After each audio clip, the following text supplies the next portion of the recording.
Hey y'all, it's Michael. So for this video, I thought I would look back and reflect on the books that I've read this year. So I'm not gonna sugarcoat anything. Like I mentioned before, if you've been seeing the other Vlogmas videos, this year wasn't the best reading year I've ever had, especially starting book 2. It's the least amount of books that I've ever read within a calendar year. In my opinion, it wasn't the most exciting reads, if that makes any sense. I really didn't give a lot of 5 stars, but there were some memorable reads, so I'm gonna go through that. And also we're just gonna look at Goodreads year in reviews. Now I don't really use the only time I ever use Goodreads is like to rate it and like keep going on. The app that I use the most is actually Bookly. That's the app that I use to track everything, and it, in my opinion, it gives a better stats than Goodreads does. But I thought we would look at it because majority of y'all have Goodreads or are trying to get away from Goodreads. Now I'm just gonna put them up here because I don't want to haul them all out here in this wet, cold, rainy weather. It says my shortest books on here was The Pearl by John Steinbeck. To be honest with y'all, I don't even remember reading this.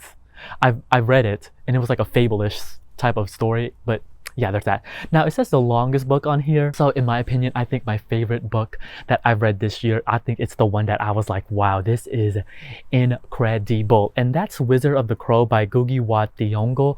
This was incredible. This is the type of books, this is the type of novels that I love. I love the story. It is everything that I look for when I read. This is about a fictional African country, Abu Rariya, the leader, who's basically a dictator, who wants to build what's called Stairway to Heaven, like this huge structure basically to heaven, and he wants to surpass the Tower of Babylon and create something that will make everyone pay attention to the country. There are opposing forces to that, and that's who we follow. Basically, the Wizard of the Crow. I love this so much. It is so fun. It's one of those books where it's just like fun to read because it's so satirical. It's incredibly satirical. Even within the satire, it has so many deeper meanings to it, and it's one of those books where the deeper you go into it, it is like an onion essentially. The layers really do start to shine. The book itself starts to shine. There are parts in here where I was questioning myself. Literally, I was like, should I be laughing? I think this is one of the funniest books I've ever read in the way that it delivers the humor. I also really loved all the characters, because especially the way that they intertwine with each other, and each of them, because there's not really a main character in that regard, but the way that they interact with each other and the way that they progress the storyline, I thought was so great. And even the way that it handles like even feminist topics, I was just like, this is fantastic. I just loved it so much. While it's the longest book on here, I felt as though the journey of reading it also was just so much fun, like I mentioned earlier, and it didn't seem so long. I love this book so much. It is definitely my favorite book of the year, without a doubt, no question. It's just fantastic. I really enjoyed this. All right, it says the average book in length for me was 320 pages, which okay, yeah. Okay, my most popular book that I read was Lolita by Vladimir Nabokov. What to say about this book?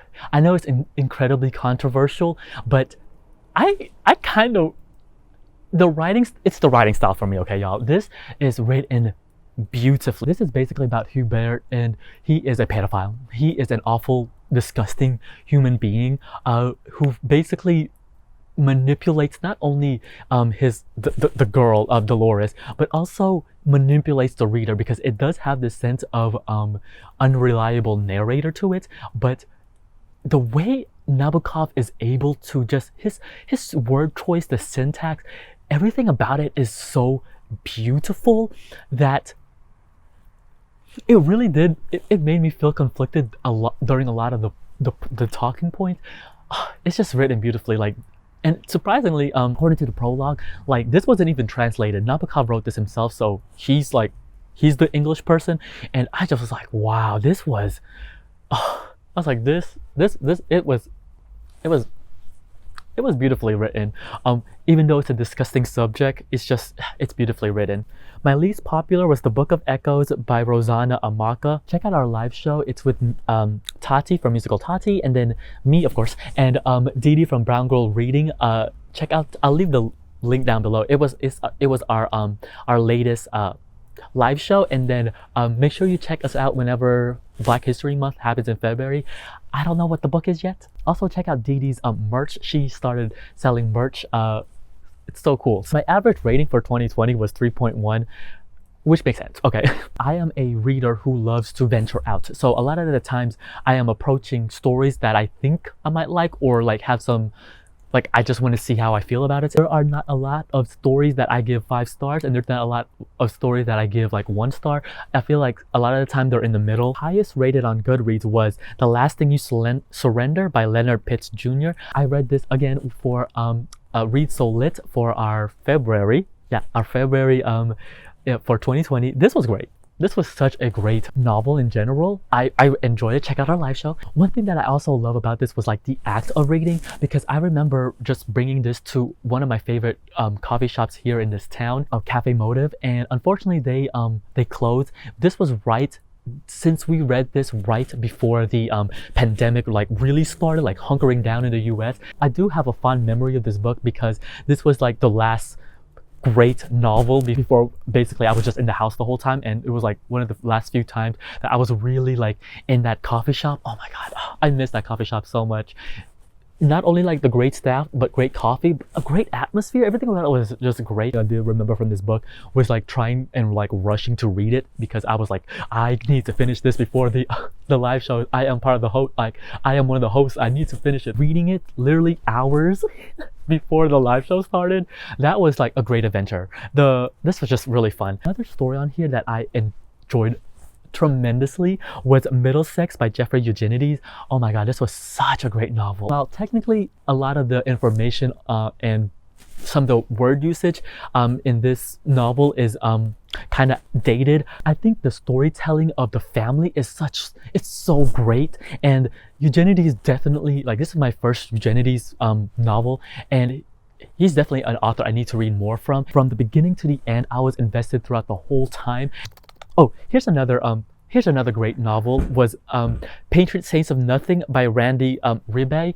I just thought this was fantastic. This is about Jay, who basically has to go to the Philippines because, come to find out, his cousin passed away, and this is an exploration not only about how like Filipino Americans going back home, they have a technical name like Balikbayan friends, but this book is oozing of, first off, it's oozing of Filipino culture. It is everything. I was like, oh, this, I could just tell. Shows the really great aspect of it. It's not afraid to shy away also from the hard-hitting like political climate that the Philippines is facing right now.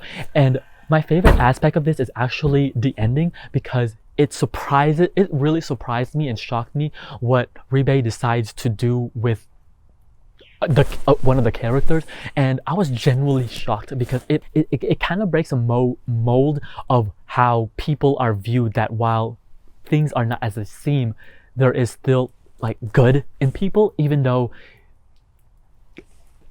it's not fully who they are. I really enjoyed it. The other novel on here that I see that like really stands out, that I had such, come to find out, these were all join us for Read So Lit, because come to find out we're reading great books, and that's Chintu by Jennifer Nansubuga Makumbi. This was so much fun. This book was great. This is about the Chintu family clan, and basically we're following all the family heritage as they come to a convergence point. This was such a great sprawling novel. Oh my god, what? And let me tell you,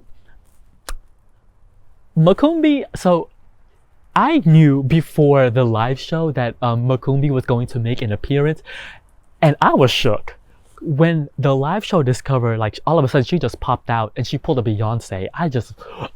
Everybody on that live show was shook. I mean, I was shook, and I knew what was going to happen. It was great. This is a great novel. I would highly recommend it. Let me talk to y'all about, I think, the weirdest book that I read this year was Story of the Eye by George Bataille, translated by Joachim Norgerskal. While I think this was the craziest, wildest story I read, I just really enjoyed it. And I think I'm really finding that even with this novel, like, it really kind of opened my eyes, that I really enjoy classic erotica, because man, this book was wild. Like, wild. The part where they're at the church, I literally have no words for it. Like, literally, it was wild. Y'all, it was wild. It was wild. I think my favorite short story collection, I didn't read that much, but I think one of the stories that I really enjoyed was Sunrise Sunset from Everything Inside by Edwin DANTICAT. That story was good. I was like, oh, this is a great short story. I really like that. So yeah, I didn't read that much. Oof. Yikes. I only read 29 books. You know what? If anything, I can see the glass half full. And there were some great highlights, if anything. First off, my niece, she's inside over there. First off, she's wearing I'm gonna put the picture right here.